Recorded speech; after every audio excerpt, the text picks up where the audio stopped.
Hey y'all, it's Lucy, and today we're making the leafy fairy house. I'm using the fairy cottage pattern, and I stained watercolor paper, this kind of watercolor paper, with distress spray stains to do the leaf effect. I tried to glue all the leaves on with this lightweight glue, but the paper is really so thick. You see, it's really very thick, not very flexible, and I ended up having to use my quick dry tacky glue. And let me show you my epic fail. I started off the video making this house with large leaves, but they just didn't conform to this hexagon shaped roof, and it just kind of looks funny. So I had to redo the video. So I actually kind of started in the middle with this house. In other words, I deleted the part about my epic fail. I will leave the large leaf pattern in the folder just because they're really cool. I think if you cut them out of a lightweight cardstock or a much lighter paper, they would adhere, or they would adhere better to the circular fairy house as opposed to the hexagon. Anyway, I'll experiment. I may end up doing another video later. But you know, because it's still cool. Oh, and then these are really cool windows you can do. These are like little, that was Alley Cat jumping off the table. Acorns, different leaves for the windows. So they're different options, but this is my epic fail. And if I fix it later, I'll do a separate video. So really the video just goes over this one, which I'm really happy with. And I just wanted to mention you can do, if you don't want a fall one, of course you can do it in green or lighter colors to look like spring or summer. But I really like the warm fall colors for the leafy fairy house. Alrighty, I hope you will join me and make it with me and just have fun layering your little leaf shingles on your fairy house. Hey y'all, I just want to show you a little bit about how these leaf files work in Cricut Design Space. I've got one pulled up already. This is the large leaves with score lines, and I just want to show you a little bit about it. So I pulled this already into Cricut Design Space, and I'm wiggling it to show, that's not what I'm trying to show you. I'm trying to show you that it's everything's grouped. We ungroup, that's generally the first thing we do, ungroup. So you can pick out each individual piece of the pattern. The 1-inch square, once you know it's in the right scale, you can delete that. And then let's just go to one of the leaves. I've selected the leaf. I'm going to open it, and it's grouped with its score lines, with the veins. You know, the score lines are supposed to be veins on the leaf. So I've selected the score lines, and now I go over to the operations menu, score, and then the other thing that's really important under the layers panel is to select the entire piece and attach. The attach button's at the bottom of the layers panel.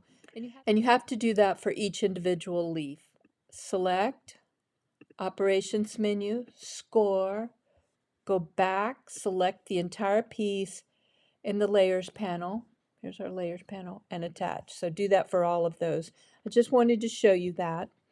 And then I also just wanted to mention that I had a lot of trouble on one of my prototypes actually gluing this to the roof of the hexagon house because they were made out of a heavy duty watercolor paper. It was like 140-pound watercolor paper, and it was very thick and hard to conform to the roof, and they didn't really stick, and it looked terrible.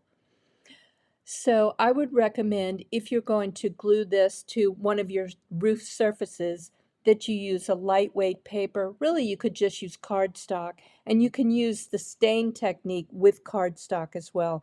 That's one reason I used watercolor paper, is because I like how it takes stain. But these pieces were so large, it didn't work on the roof. So I just kind of wanted to warn you about that. But if you used a lighter paper, like 65-pound cardstock, you can fold it and kind of curve it to the roof much easier.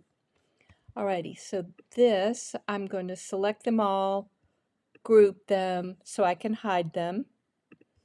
And then the other option you have, these are the large leaves with no score lines. So if you just don't want to bother with score lines, then use that file, that SVG file. Okay, now I'm going to hide that one. And this is my favorite. This is the one with the little leaves. Okay, I'm going to ungroup it and just tell you a little bit about the pieces. This piece is designed to be big enough to fit under any of the 3 houses in the Fairy House Challenge, the 3 houses that I've made. I would duplicate it and make several, like 3 copies, so you can glue them together so you have a stronger base. But that's what this particular large leaf is. And then I just want to show you these because I think they're really cool. I'm going to move him out of the way. You have a number of window options for the leaf-covered house, the leafy house. I like the acorn. I think the acorn's very cool. I like this. I really like this oak leaf. This is a kind of a spiky oak leaf, and this is just sort of a rounded oak leaf. And these are 2 door options you have. You have a separate file with the Fairy House Challenge houses, so where you've got more door options. But these are the door options I included with this file, and then these are your windows. I used about 2. I made. Wait, I'm gonna hide this. I'm gonna group them and hide them.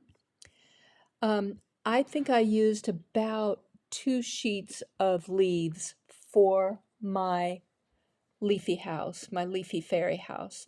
And I actually didn't think these matched as well. I just wanted you to have this shape as an option, but I didn't think it matched as well. So I only did oak leaves on mine. So what you could do is just hide it, and your Cricut won't cut it. But let me see how big this is. So you can do about, this would fill up about 1 sheet of cardstock. So I just wanted to go over that real briefly, and now we'll get to construction. And because I had so much trouble with the first house I made, I just sort of deleted that section of the video and went on to the house where I was, pretty successful. So if I refer to the first house, the hexagon house that kind of screwed up, just kind of ignore that. Okay, alrighty. Uh, the one that worked really looks good with the little leaves. So anyway, I think you'll have fun making it. All right, now to construction. Hey y'all, I'm Lucy of paperglitterglue.com, and today I'm going to show you how to make a leafy fairy house. This is one of the variations. I'm actually going to do 2 different variations. This is the hexagon shape, and this is the fairy cottage. I stained a bunch of leaves. I cut them out of watercolor paper. This is actually watercolor paper behind us, or below us, and stained them with a bunch of distress spray stains, and I just think they make the most beautiful leaves. Wait, let me show you a wreath I made using the same stain. Yeah, I made an ombre leaf wreath. And so I kind of varied the shades. I just did it on a cardboard circle, just kind of as an experiment, but I really like them. And so I knew, excuse me, I knew they would make a really good surface for a fairy house. The chimney for this one is drying. I forgot to paint it, so I just had to paint one. So the chimney for this one is drying, and then I'll glue it on before we add the small leaves. I'm going to do small leaves on the fairy cottage, and I'm going to do larger leaves on the hexagon fairy house. Okay, let me move my spray stains. And you may have noticed I didn't wear gloves when I sprayed these. I meant to because I knew I was going to do a video, but I didn't find them. And then I'm just like, oh, I'll just get messy. So that explains the hands. Okay, these are my sets of windows. I think I'm going to use these on the fairy cottage. And then they'll have window frames inside. And I tried to mix some different colors so they would contrast there.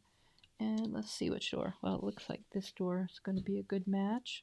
Yeah, I like that. Let's see what this door looks like. I think it's too big. So I learned from my previous adventures in fairy house making that it's easier to glue the window frames on before you glue it to the house. So let's do that first. We'll go ahead and glue these on. And let those dry. And let's go ahead and get the chimney on.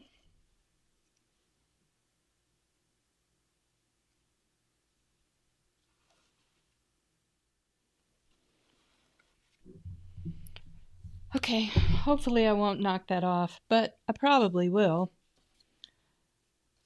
Okay, let's get some leaves. I'm going to move these out of the way a little bit. And, not sure about the glue.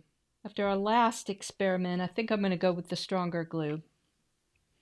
And I'm going to just go ahead and apply it and let it start to get kind of tacky. These leaves will layer, kind of like you layer shingles, so we'll kind of alternate them. We'll start at the bottom and then move up.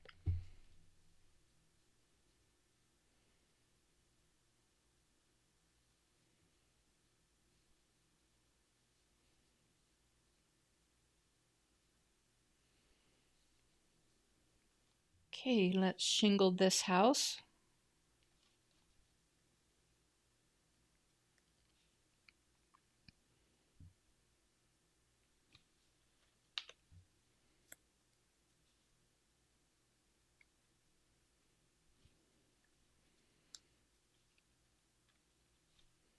This is much easier than the first house I attempted to try to alternate leaves and another layer of glue.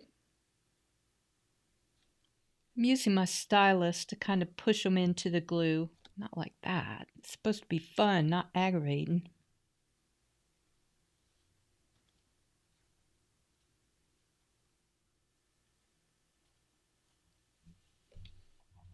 Now, I'm going to let these dry a little bit because every time I'm touching them, shoot, like that, they move, so I'm going to let them dry and then I may add some more. I'm going to start adding some to this house. I'm going to smear it so it dries a bit and gets tacky faster so I can put my leaves on it.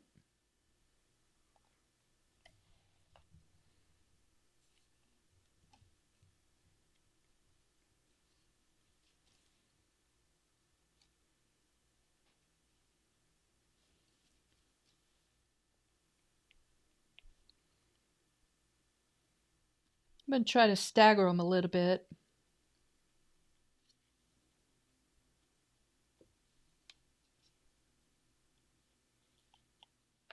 Okay, I like this roof. Add one in there somehow. Other thing is I don't like this white rim from the house at the top, so let's see what this looks like. Oh, I like it. So I'm going to kind of make a roof cap, a ridge line.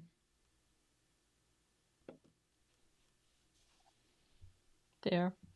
I like this leafy roof. It'll look better when the glue dries and when we have our windows on. So these are our windows. And where is my door? Let's try these two as the door. And I'm going to have to be careful. Let me see if I can kind of lean it and glue these on. I did the bark surface. I experimented and actually used a Fancy Feast box and tore it apart to give some texture for the bark. I'm not sure it was worth the effort. It didn't really do a bark-like texture better than just regular paper mache.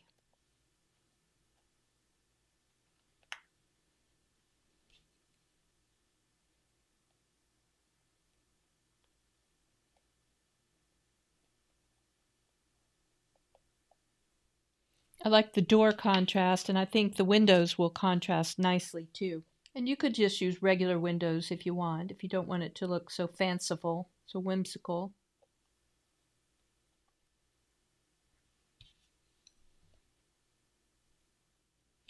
There. I think that's a very cute fairy house. I like our fall leaf, and obviously, you can do it for another season by just doing green, but I just really love the fall colors. And it'll look better when it dries, and then I may fill in a few spots when when they're dry and they don't move so much. So like we need something there. So anyway, I hope you'll join me making the leafy fairy house.